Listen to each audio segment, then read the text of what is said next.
জুমার দিন। চিৎকার করে পড়েন সুবহানাল্লাহ।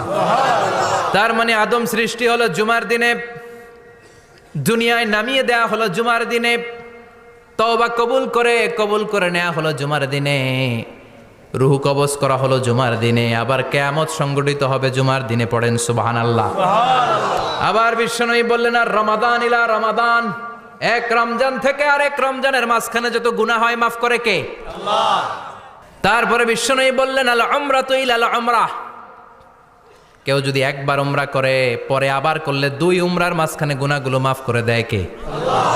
আবার বিশ্বনবী বললেন, আল জুমআতু ইলাল জুমআ কাফফারাতুন লিমা বাইনাহুমা, এক জুমার পর থেকে সামনের জুমা আসা পর্যন্ত যে সগীরা গুনাহগুলো হয় সবগুলো সগীরা গুনাহ মাফ করে দেয় কে?